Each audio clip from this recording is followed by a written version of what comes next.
Could you give us a little background about Hinduism? Sure. First of all, I'm very glad you're taking up this project, a very worthy project to do.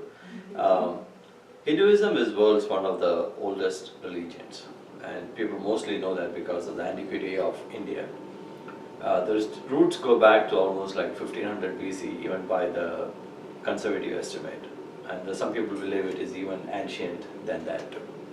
The only religion which probably could be prior to Hinduism would be something that got practiced in Egypt, but which is not in practice today.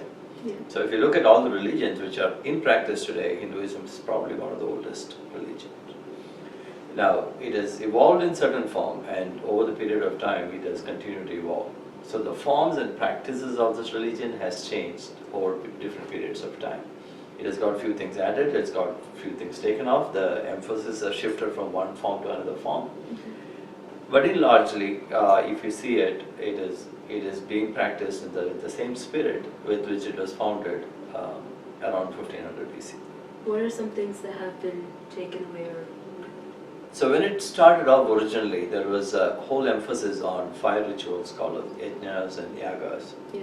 And some of that actually went down to the level where there were animal sacrifices involved in it. And then it took a turn later on to away from all that, and with the advent of temples.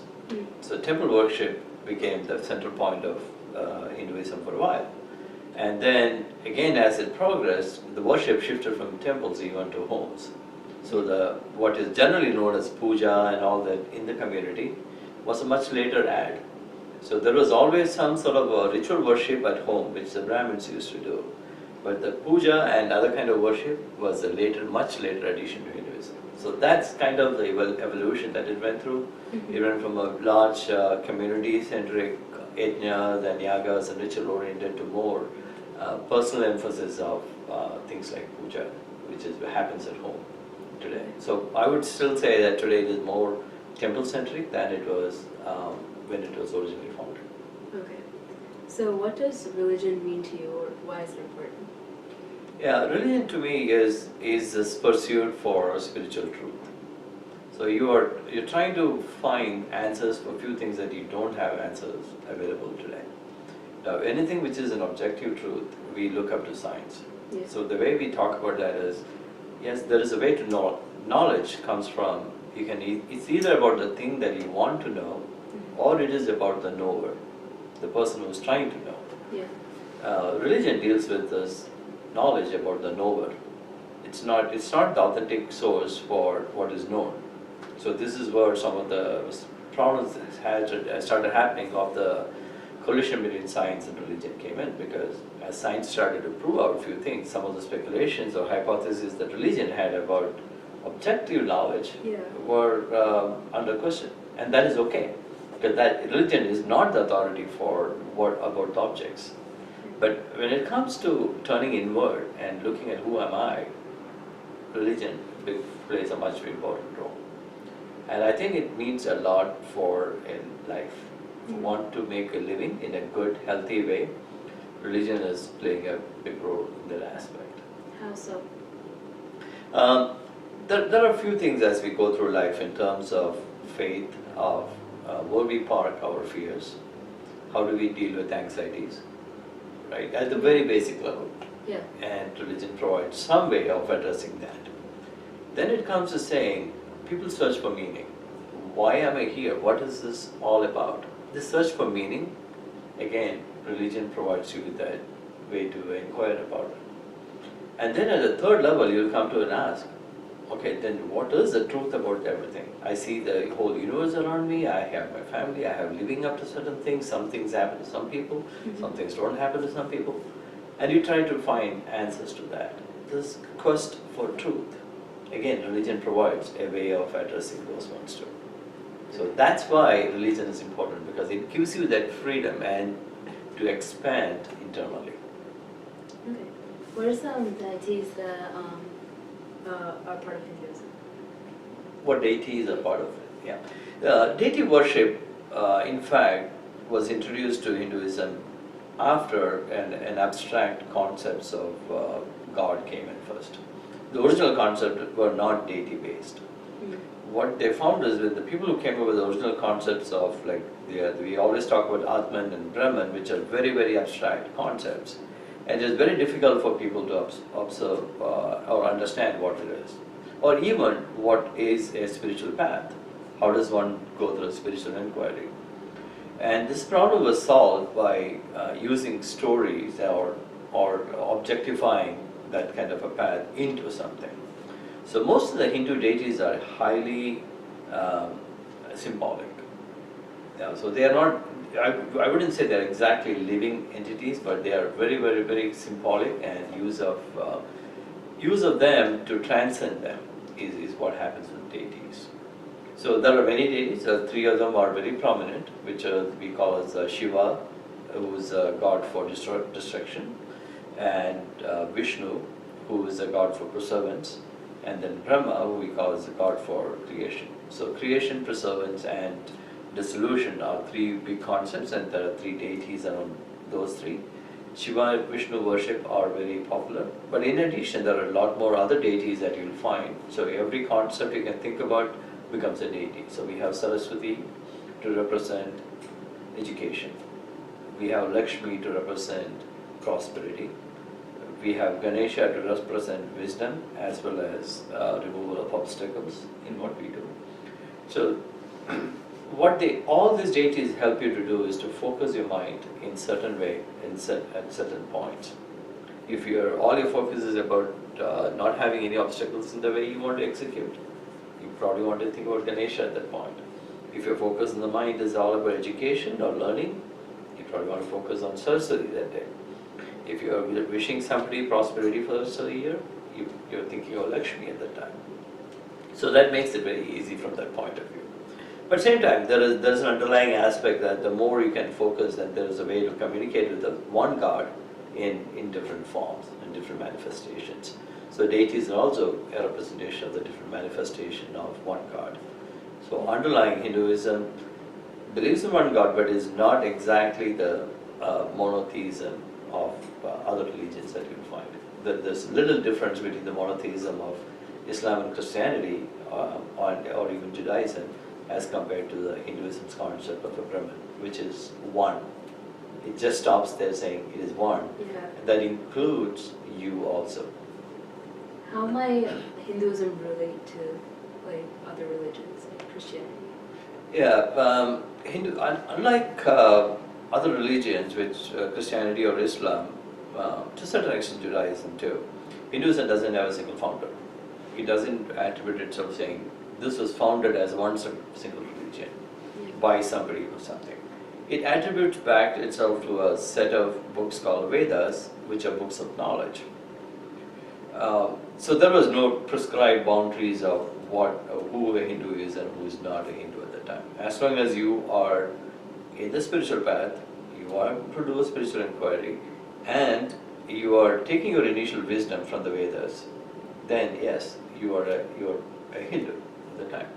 So now it has come to a point where if we don't put your allegiance to one of the religions that want to bind you, saying that if you don't believe in this one, you are not this one, you probably automatically become a Hindu because it doesn't put a boundary for you. And so it doesn't negate any other religion, because all the schools of thought are tolerated. It has equal respect for all other religions, because irrespective of religion, Hinduism believes that every single human being is in a spiritual path. And they're probably at a different level of maturity that they are in. Yeah. They are thinking about it in different ways, but ultimately they're all on the same path. So it's very respectful and tolerant of other religions.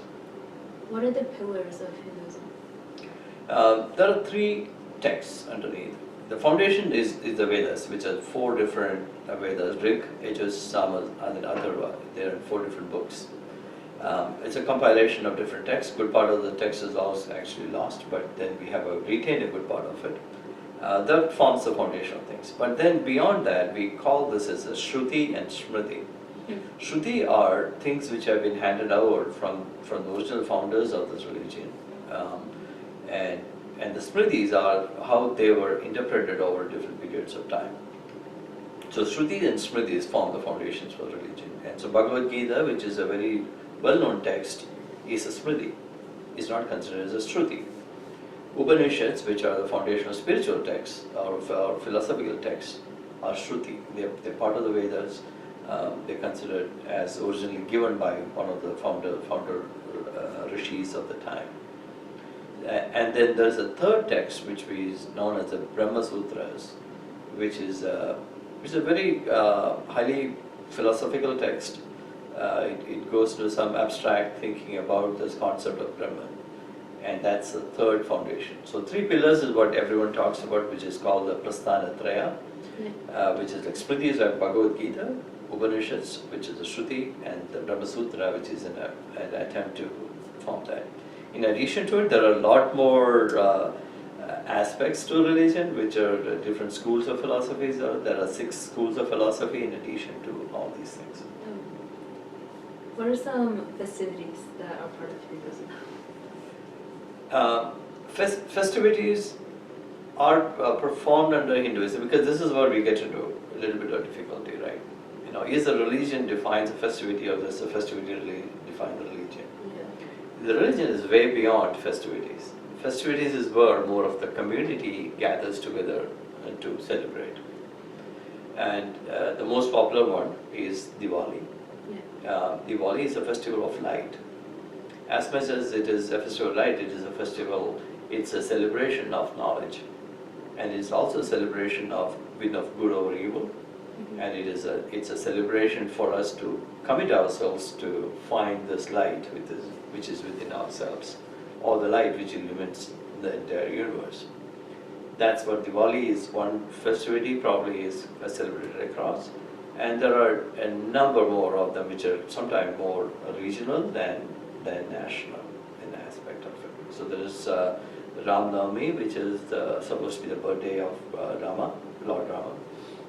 And that is again celebrated because of the Rama's life provides guidance to how to live a Hindu life. So Krishnashtami, which is the celebration of Krishna, who was another important entity in the Hindu religion in terms of guiding what the religion is all about. So Krishna's birth is celebrated on Krishnashtami. So those are probably few that comes to my mind immediately. But there are couple of the 20, 30 different festivals. Right. What are some misconceptions about Hinduism? The biggest misconception that has come recently is the concept of the caste system, which is found in India, which is invariably gets attributed back to Hinduism. Now, the caste system in India was a social construct, and just as the same thing has happened in other civilizations too. So if we go back to Greek civilization, the Greeks were also very hierarchical in the society. The societal hierarchy found their origins back to this concept, what we call as the 4 varnas, which is in Hinduism. They are not exactly caste. So there's a difference between the varna system and the caste system. The word varna means a color. And what they were trying to say is, as a personality, there's a color to your personality. And this color comes from where you find happiness, and what makes you feel contented, and or kind of where you put your stop, saying what that makes me happy. If you're at a very basic level, you're happy with, I can survive, I get my food on time, I can sleep, everything is taken care of me, I'm generally happy with what is around me, that is enough for me. Such a person is called a Shudra. So that's a very basic level. That person is not interested in gaining knowledge or anything. In fact, a good number of people will probably be there. Let me have a good life, my things are taken care of, I'm happy for it, right? And is more of a person who finds immediate gratification, and not somebody who will think forward. Now once you go from there, you get the next class we call as Vaishyas. Vaishyas are people who say that they find happiness in wealth. More than this basic security is not enough, I want to ensure my future also. As well as they find a lot more contented when wealth is taken care of. And they stop there. They don't go further, right? So then that person is a Vaishya. So most of us We'll also, we want security, we want, like we are not giving up on any of those things. Right. But if question is, where do you put yourself, where do you stop? The third one is power. Let's say, okay, wealth is not sufficient enough. This person finds contentment only based on power. And that's such a person is called a kshatriya. And then the fourth one is the one who finds contentment only in knowledge. So everything else becomes subservient to them. So today if you take it, the people who are in the universities, I would say, are probably Brahmins, because they are seeking knowledge, they find contentment in knowledge. They will give up an industry, big salary, to go into university and take up a research job. Because they're saying, this is what makes me happy. So they are probably the Brahmins of today's world. And because of this structure, they thought that it is the Brahmins who would probably will be more inclined to take up on a spiritual inquiry. And this is why the closeness of Brahmins to spiritual matters came in from that thinking. Do you see a lack of children or teenagers at temples? So what has happened with Hinduism is that the performance has taken over the meaning. Yeah. There are very few people around who actually take the time to go around and explain what is behind the different performances that go on. And then every religion has an identity-based behavior too. So this identity and performance has taken more prominence, and it takes away the core underlying meaning behind it, which causes a problem for the next generation. Because the next generation, this is a thinking generation which is coming up.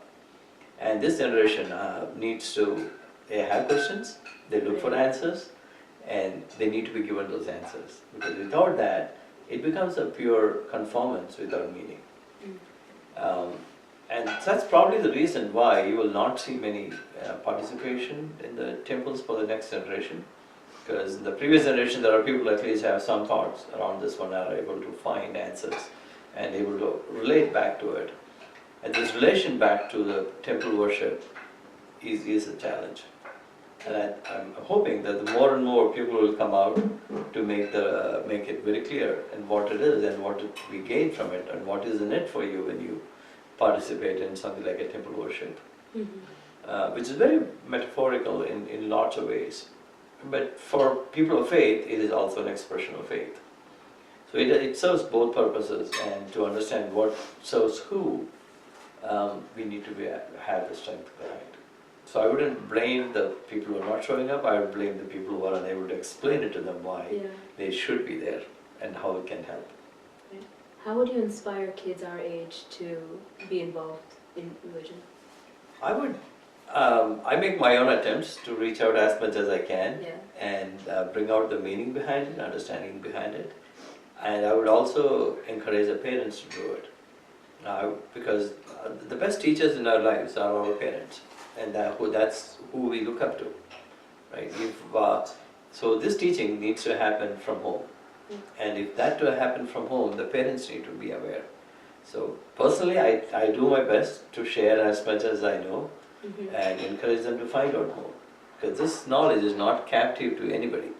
This knowledge is available out there. There are many people who are knowledgeable in this one. It is for one who is choosing to know about it and want to spend the time to know about it. It's available. So I encourage the parents to talk more to the kids, find out for themselves and share it back with the children. And also, people like me who are involved in this one, we should find more time to talk to children about the core of these aspects. Would you say that Hinduism gets underrepresented in today's society? I would say Hinduism has been getting underrepresented from a prominence point of view. And it is a very comprehensive school of thought when it comes to religion. And I don't know whether if it has got as much of attention as the other religions have got. Most of Hindus are limited to India and Nepal. You don't see this much beyond there. And as the people migrated out of India, so they carried the religion as they migrated out to different places. But as it has a lot more potential. It has a lot of solutions to today's problems that people face. And what I like about Hinduism the best, that for today's world, is the universality of it. The nature of tolerant nature underlying, and the universality of the religion, because it just believes in the human birth. That's it. If you're a human, you have something to find within the religion. You don't have to be from a particular part of the world or particular community. You don't need to belong to a certain lineage. It's open for anyone and everyone to find it. And it has answers for people at different paths, or at different levels within the spiritual search. And I consider it as an unbound pursuit for spirituality. So from that point of view, I feel like it is underrepresented, or people have not tried to put it as much to the front as needed. So what makes Hinduism unique? The key thing is what I mentioned about, because I think it's not a religion that puts bounds on its people. It doesn't tell you that you do this and do this, you're out of this religion. Right. What it says is that you are on a path, and I will help you and I will support you, and you will find within this religion what needs to make you progress. That's one. Second one is, for every religion, a God principle is central. Like if I say I don't believe in Jehovah, then you cannot be a Judaism. Right? If you believe that I don't believe in Allah, you cannot be in Islam. Hinduism doesn't put that bound on anybody. The most important person in Hinduism is your own self. So as long as your movement upward or forward is what's more important. It is not your allegiance to a specific God or surrendering yourself to the will of such specific God.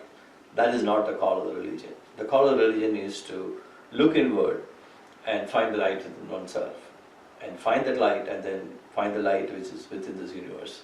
That's the message. So all in all, what is one word that you use to describe Hinduism? As broad as Hinduism is, it probably is very difficult to describe that in one word. If I use a Sanskrit, I might say something like Adhyatma Tattva Shastra, where Adhyatma means turning towards your own inner self, and Tattva Shastra being a science behind it. A very crude English translation is probably, I'll coin this word, selfology. So it's just like Scientology, if you think of it, which is not, people say not a religion or a science. But this Hindu religions probably could be called as a selfology, because the self is a key aspect of it, and there is a certain science of going at it that it offers.